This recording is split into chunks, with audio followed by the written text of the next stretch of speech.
Hello दोस्तों, hit story में आपका स्वागत है। मुझे उत्तराखंड में एक औरत ने ड्राइवर रख लिया। वह जहाँ भी जाती मैं उनके साथ लेकर जाता था। लेकिन हैरत की बात थी कि रोजाना एक सुनसान इलाके में एक पुराने से घर में जाती और मुझे 3 घंटे बाहर खड़ा रहना पड़ता। एक दिन मैं बड़ा दिल करके उस औरत के पीछे उस घर में चला गया, लेकिन मुझे बहुत डर लग रहा था। जब अंदर गया तो मेरी आंखें फटी की फटी रह गई। अंदर जो मंजर मैंने अपनी आंखों से देखा, उसे देखकर तो मेरे होश उड़ गए थे। मैं तो उसे बहुत अच्छी और हमदर्द औरत समझता था, जैसे किसी की तकलीफ पर आंसू बहा देने वाली। मैं पिछले 5 साल से उसके ड्राइवर की नौकरी कर रहा था, उसकी गाड़ी चलाता था। वो जहाँ भी जाती थी मेरे साथ ही जाती थी। 5 साल में एक बार भी कभी मुझे ऐसा नहीं लगा कि वह इस तरह की औरत भी हो सकती है। मैं हैरान रह गया। मेरे सोचने समझने की क्षमता बिल्कुल खत्म हो चुकी थी।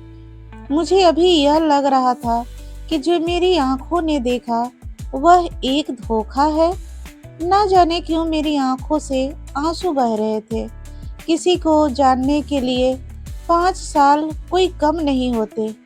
एक बार भी कभी मुझे ऐसा नहीं लगा था कि यह औरत ऐसा घिनौना काम भी कर सकती है। मैंने कभी उसके सामने नजरें नहीं उठाई थी। मैं उसकी दिल से बहुत इज्जत करता था, लेकिन आज अपनी सोच पर भी मुझे घिन आ रही थी। एक पल तो मेरा जी चाहा कि मैं नौकरी छोड़ दूं, लेकिन फिर मुझे यहाँ आने की जब मैं यहाँ आया तो किस हाल में था। मेरे साथ बहुत बड़ा धोखा था, और यह धोखा मेरे किसी रिश्तेदार में से किया हुआ था। मुझे जिस रिश्तेदार ने यहाँ बुलाया था वह मेरे सारे पैसे लेकर भाग गया था। मुसीबत के वक्त मैं इसी औरत ने मुझे नौकरी दी थी और पिछले 5 साल में से इसी का काम कर रहा था। वह एक उत्तराखंड की औरत थी और बहुत प्यार से बात करने वाली थी। मुझे यकीन नहीं हो रहा था कि वह किसी से ऐसे बात कर सकती है। तभी मुझे ख्याल आया कि वह औरत जो भी कर रही है उससे मुझे क्या करना है। मैं तो नौकरी करता हूँ, अपनी मेहनत की सैलरी लेता हूँ। फिर मुझे क्या करना है कि वह क्या करती है और क्या नहीं। मुझे आंखें बंद कर लेनी चाहिए, कानों में रुई डाल लेनी चाहिए, होठ सिल लेनी चाहिए। वरना अगर मैं हक के लिए आवाज उठाया तो मैं बेरोजगार हो जाऊंगा। मेरे बच्चों की जरूरतें कौन पूरी करेगा। मैं दुबई से कर्जा लेकर उत्तराखंड आया था। 5 सालों में आधे से ज्यादा कर्जा उतार चुका था और 2 कमरों का पक्का मकान भी मेरी पत्नी खरीद चुकी थी। वह औरत मेरे साथ बहुत अच्छे से रहती थी। मुझे भी अपना काम ईमानदारी से करना चाहिए, क्योंकि वह तो मेरे साथ बिल्कुल ठीक थी। लेकिन यह तो मेरी खुदगर्ज सोच थी। मेरा दिल चीख चीख कर मुझसे कह रहा था कि तुम जालिम हो, तुम कैसे हिंदू हो। हिंदू तो वो हैं जो गलत देखकर उसे हाथ से रोकते हैं। अगर हाथ से ना रोक पाए तो समझा कर रोको, और इतनी हिम्मत नहीं रखते हैं तो उसे दिल से बुरा समझे। यही उसके लिए सही है। उस वक्त मेरे अंदर से किसी ने जवाब दिया कि तुम खुद के नज़र से गिर चुके हो, क्योंकि मैं उसे दिल से भी बुरा नहीं समझ रहा था। बस मेरी आंखों के सामने अपनी पत्नी और बच्चे नजर आ रहे थे, जो मुझे नौकरी छोड़ने पर गरीब हो जाते। मैंने पूरी रात भरी बेचैनी से गुजारी थी। ना ही मुझे नींद आई, ना मेरे दिल को चैन। मैं आंखें बंद करता तो मेरी आंखों के सामने मासूम सी 10 साल की बच्ची नजर आने लगती। उनकी चीखों पुकारों मेरे कान में सुनाई देने लगती। मेरा दिल तड़प जाता। वह एक हैरान कर देने वाला मंजर था जो मैंने सुनसान से मकान में देखा था। 5 साल से मेरी मैडम रोजाना वहां जाती थी और मुझे बाहर खड़ा करती थी और कहती 3 घंटे बाद वापस आऊंगी, खबरदार जो तुम मेरे पीछे आए। यह शब्द वह तब भी कहती थी जब वह शॉपिंग करने जाती, जब मुझे गाड़ी के पास खड़ा करके जाती और कहती, मैं अभी शॉपिंग करके आती हूँ। लेकिन मुझे इसका एहसास होता कि इतना सारा सामान कैसे उठाएंगी, इसलिए मैं उनके पीछे चला जाता और उनके शॉपिंग बैग खुद उठाने लगता, क्योंकि वह मेरी मालकिन थी। जब मैं उनके पास आया था तो 4 दिन का भूखा प्यासा था। रोटी की कदर क्या होती है यह मैंने यहाँ आकर देखा था। मेरा रिश्तेदार तो मेरे सारे पैसे लेकर चला गया था। मेरे पास उस वक्त कमरे का किराया तक नहीं था, न ही जेब में कोई फूटी कौड़ी। 4 दिन के भूखा प्यासा सड़कों पर मारा मारा फिरता रहता था। एक दिन सड़क पार करते हुए गाड़ी के साथ टकराकर गिर गया तो मेरी आंख खुली तो मैं उस औरत के घर पर था। उसी की गाड़ी से टकरा गया था। वह मुझे अपने घर ले आई थी। मेरा सर पट्टियों से बंधा हुआ था।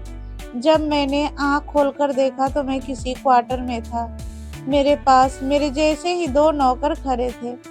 वह मैडम के चौकीदार थे। 3 दिन बाद मुझे होश आया था। मेरा एक्सीडेंट बहुत खतरनाक नहीं हुआ था कि मैं 3 दिन बेहोश रहता, बल्कि मेरी बेहोशी की वजह भूख थी।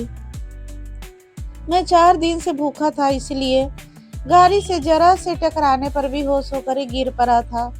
जब मैंने आंखें खोली, वो दोनों आदमी फोन पर उसी मैडम को बताने लगे कि मुझे होश आ गया है। वो औरत कुछ ही देर में मेरे सामने खड़ी थी। मुझसे मेरी हालत के बारे में पूछने लगी। वह उम्र में 52 साल के लगभग की थी। वह मुझसे बहुत प्यार से बात कर रही थी। मैंने अपने उस रिश्तेदार के बारे में बताया और उसके सामने रोया तो उसने मुझे फौरन नौकरी पर रख दिया। 5 सालों से वह रोज मेरे साथ उस सुनसान जगह में आती थी। 3 घंटे उस घर के अंदर जाती और 3 घंटे बाहर निकलकर गाड़ी में बैठ जाती। यह जगह शहर से दूर था। मैं रोज मैडम को वहां लेकर जाता। हर बार मुझे मना करती कि मेरे पीछे मत आना। मेरे अंदर भी कभी कभी यह ख्याल आता कि आखिर यही सुनसान जगह में ऐसा कौन रहता है जिससे यह रोज मिलने आती है, 3 घंटे उनके पास बैठती है। हो सकता है कि कोई गरीब लोग हो जिनकी वह मदद करती हो। मेरे दिल में उस औरत के लिए बहुत इज्जत थी।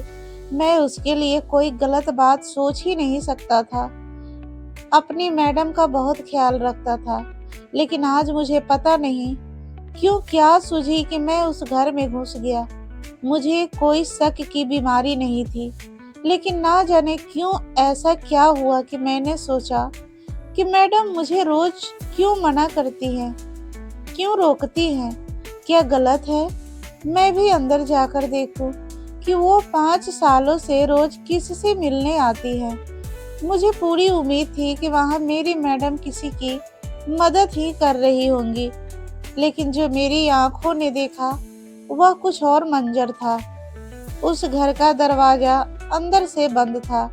मैंने दाएं बाएं नजरों से देखा, मेरे अलावा वहां कोई नहीं था। मैं गेट लांग कर अंदर कूद गया। बड़ी हिम्मत से मैं अंदर बढ़ा था। बाहर से बेकार नजर आने वाला घर से साफ सुथरा बना हुआ था। इससे पहले कि अंदर जाने वाले रास्ते की तरफ बढ़ता, सामने एक नौकर को देखकर मैं एकदम पीछे हटकर दीवार के साथ लग गया। मुझे लगा कि उसकी नज़र मुझ पर पड़ गई, लेकिन मैं बाल बाल बच गया था। मुझे किसी ने नहीं देखा था, लेकिन मैंने यह सोचा कि यहाँ ऐसा क्या खजाना छुपा है जो पहरेदार लगे हैं। मैंने अंदर जाने से खुद को रोका ही रखा, क्योंकि पकड़े जाने का खतरा ज्यादा था। फिर मैंने यह सोचा कि मुझे जरूरत ही क्या है कि मैं ऐसा काम करूं। इससे पहले कि मैं गेट की तरफ वापस बढ़ता, एक बच्चे की चिल्लाने की आवाज ने मेरे कदम रोक लिए। जहां मैं खड़ा था उसी दीवार के ऊपर एक रोशनदान सा बना हुआ था। मुझे आवाज वहीं से आई थी। उसी रोशनदान की तरफ से झांक कर देखना चाहा, लेकिन वह दीवार बहुत ऊंचा था। मैं आसपास कुछ ऐसा देखने लगा जिसकी मदद से मैं रोशन में झांक सकूं। जब वह लकड़ी के खाली बड़े से बॉक्स नजर आए, जिन्हें मैंने एक के ऊपर एक करके यह बॉक्स रखे और ऊपर चढ़कर देखने लगा। उस रोशनदान के अंदर बहुत सी छोटी उम्र की बच्चियां थी, लेकिन जिस चीज ने मुझे तंग कर दिया वह सामने खड़ी मेरी मैडम थी, जिसने एक बच्ची के बाल बेदर्दी से पकड़ रखी थी और वह बच्ची चिल्ला रही थी। पहले तो मुझे अपनी आंखों पर यकीन नहीं आया था। जो रूप मैंने अपने मैडम को देखा था वह बहुत डरावना था। वो बड़े गुस्से से उस मासूम की बच्ची को देख रही थी और फिर बड़े बेदर्दी से उनसे उस बच्ची को पीछे से धक्का दिया। वह बेचारी बड़े जोर से गिरी थी। वह रोते हुए मैडम के सामने माफी मांग रही थी, लेकिन उन्होंने उसे बेदर्दी से मारकर पीछे किया। मेरा दिल जैसे किसी ने मुट्ठी में लिया था। फिर जो मेरे कानों ने सुना वह सुनकर तो मेरे होश उड़ गए थे। मैं जल्दी से नीचे उतरा और तेज कदम उठाते हुए बाहर का गेट टप कर गाड़ी के सामने खड़ा हो गया। मुझे उस वक्त बहुत बुरी तरह चक्कर आ रहा था। मेरा दिल इस कदर जोर से धड़क रहा था जैसे सीना चीरकर बाहर आ जाएगा। मैं इस कदर डर गया था कि मुझे अपनी हालत खराब होती महसूस हो रही थी। मैंने कभी नहीं सोचा कि मेरी मैडम का यह घिनौना रूप भी है। 3 घंटे बाद जब मैडम बाहर आई तो वह बहुत खुश थी। किसी बात का कोई गुस्सा उनके चेहरे पर नहीं था, जो कुछ देर पहले मैंने देखा था, लेकिन मुझे उनका राज मालूम हो चुका था। मैं बहुत डर गया था। पहली बार गाड़ी चलाते हुए 2 बार गाड़ी मुझसे टकराते हुए बची थी। मैडम मुझसे कहने लगी, आज तुम्हें क्या हुआ है? तुम्हारी तबीयत तो ठीक है? मैं उनसे क्या कहता कि मैंने आज क्या देख लिया है। मैंने कहा, पता नहीं, बस मुझे चक्कर आ रहा है। यह कहकर मैं बहुत मुश्किल से उनके बंगले तक पहुंचा था। वह मुझसे कहने लगी, तुम जाकर क्वार्टर पे आराम करो। मैं सीधा क्वार्टर में चला गया, लेकिन आज मुझसे न खाना खाया गया, न ही रात भर मुझे नींद आई। अगले दिन जो कुछ मेरे साथ हुआ, मुझे उसकी कोई उम्मीद नहीं थी। मुझे मैडम ने बुलाया था और कहने लगी, यहाँ बैठ जाओ, और जमीन पर बैठ गया। सामने ही टीवी लगी हुई थी, जिसे मैडम ने ऑन किया और मुझे सामने देखने का इशारा किया। सामने टीवी पर खुद को देखकर मेरे होश उड़ गए। कल की मेरी सारी वीडियो टीवी पर चल रही थी। मेरी तो हालत खराब हो गई। मैं नजरें उठाने के लायक नहीं रहा था। मैंने सोचा भी नहीं था कि वहां कैमरे लगे होंगे जो मेरी हर हरकत नोट कर लेंगे। मेरी मैडम ने टीवी वीडियो बंद कर दी। मुझसे कहने लगी, जब मैंने तुम्हें मना किया कि मेरा पीछा मत करना तो फिर क्यों किया? तुम्हें यह जानने का ज्यादा शौक था कि वहाँ क्या होता है। अब हो गई तुम्हारी तसल्ली, मिल गया तुम्हें सुकून। मैंने उसके सामने शर्मिंदगी से गर्दन झुकाकर बैठा था। मैंने कहा, मुझसे गलती हो गई है, माफ कर दो मुझे। वह कहने लगी, मैं किसी को माफ नहीं करती। अब तुम मेरा राज जान गए हो, इसलिए तुम्हारी भूल है कि मैं तुम्हें छोड़ दूंगी। मैडम का नया प्लान क्या था, मुझे सोचकर बेचैनी हो रही थी। वो मुझसे कहने लगी कि अब तक तुम अनजान थे, इसलिए मैंने कभी तुमसे वह काम नहीं करवाया जो अपने दूसरे नौकर से करवाती थी। लेकिन अब तुम मेरे इशारों पर चलोगे, वरना मैं तुम्हें मरवा दूंगी। यह सुनकर मेरे चेहरे की रंग उड़ गई। मैं उनके सामने अपने हाथ जोड़ने लगा कि मुझे माफ कर दे, मैं ऐसा कोई काम नहीं कर सकता। यह जुल्म है और मैं यह जुल्म कभी नहीं करूंगा। मेरी मना करने की देर थी कि मेरी मैडम ने अपने दूसरे गार्ड बुलाई और उन्हें इशारा किया कि मुझे एक कैद खाने में ले जाएं। उन्होंने मुझे वहां ले जाकर बहुत मारा और उसी कैद खाने में बंद कर दिया। जो जुल्म वह लोग मुझसे करवाना चाहते थे, वह मैं किसी कीमत पर नहीं कर सकता था। मेरी नाक और मुंह से खून निकल रहा था। मुझे उन दोनों गार्ड ने बहुत मारा था। 3 दिन तक मुझे कुछ भी नहीं खाने को दिया गया, बस मुझे बेतहाशा मारा। मुझ में इतनी भी हिम्मत ना थी कि आंखें भी खोल पाता। जब मैडम मेरे पास आई, मेरे बालों को पकड़कर बड़ी जोर से खींचा।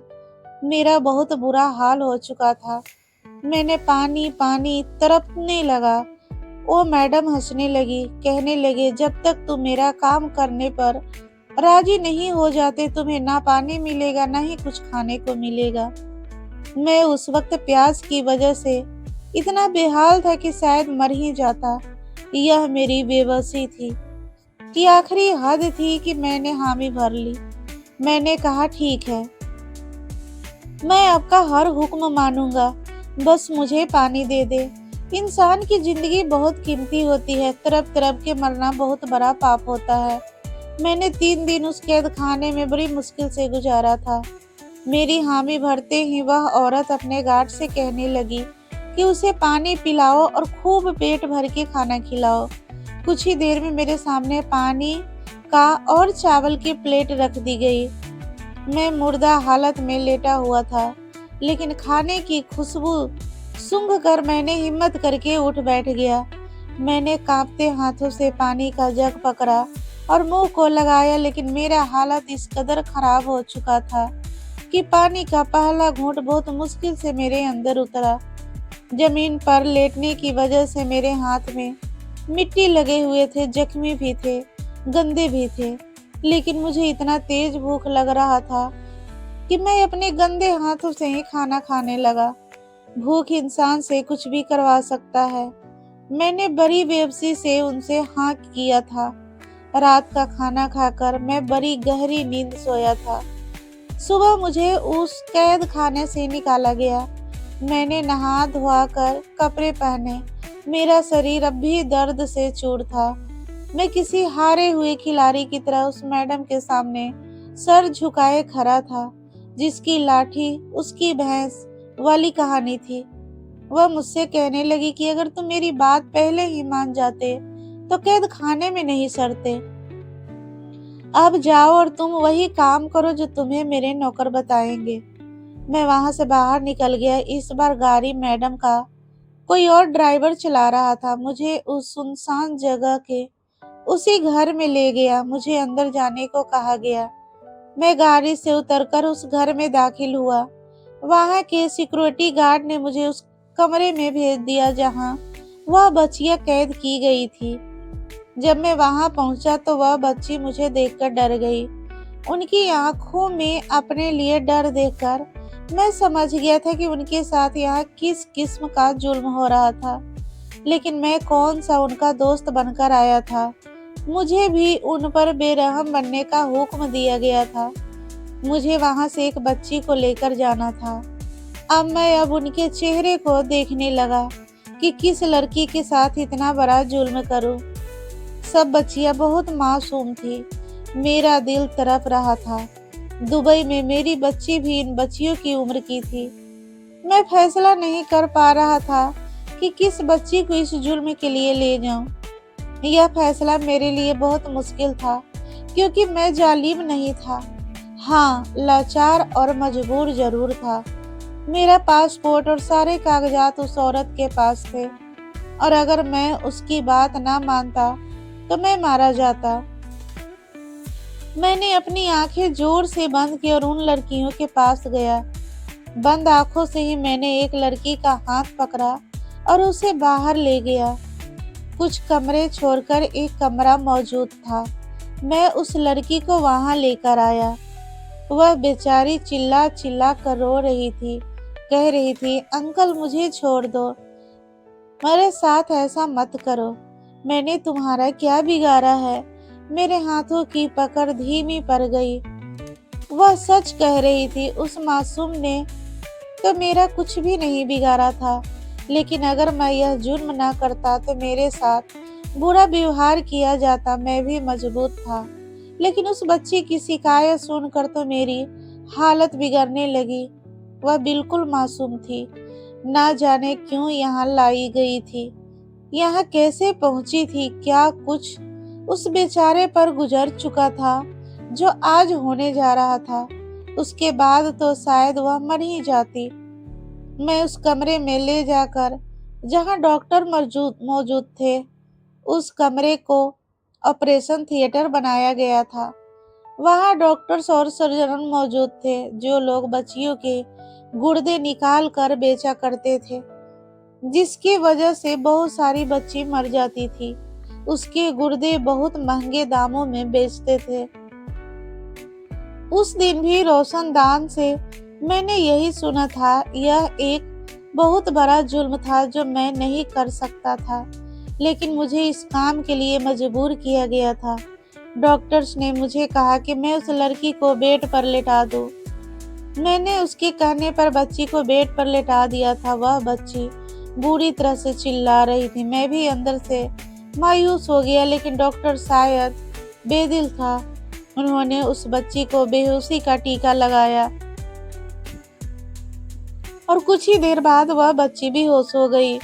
मुझे उस कमरे से बाहर जाने को कहा गया। मैं बेजान कदमों से बाहर आ गया। मेरी आंखों के सामने अपनी बेटी नजर आने लगी। मेरी आंखों में आंसू बहने लगे। क्या पैसा ही सब कुछ है, जिसकी वजह से डॉक्टर भी अपना ईमान बेचने को तैयार है? यहाँ बड़े बड़े सर्जन मौजूद हैं जो दिन में तो लोगों की इलाज करते हैं, उन्हें जिंदगी देते हैं, और रात को चंद पैसों की खातिर मासूम लड़कियों का गुर्दा निकाल कर बेचते हैं। यह कैसा जुल्म था जिसकी कोई सुनवाई नहीं थी। मैं भी उसी पाप का हिस्सा बनने जा रहा था।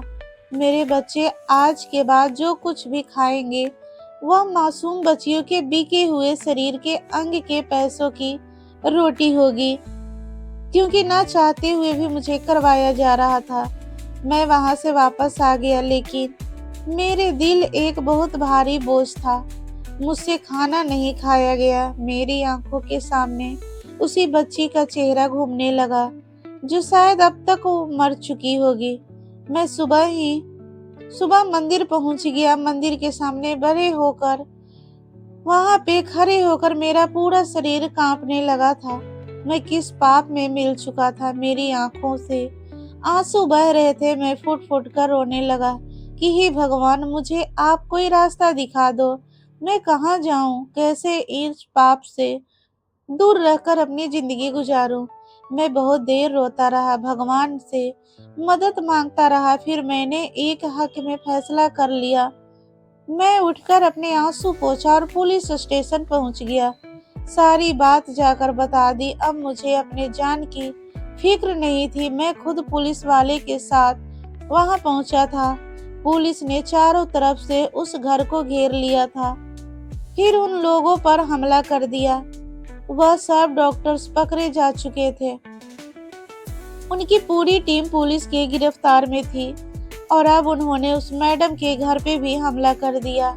वह भी पकड़ी गई। बहुत सी बच्ची इस जुल्म से बच गई थी।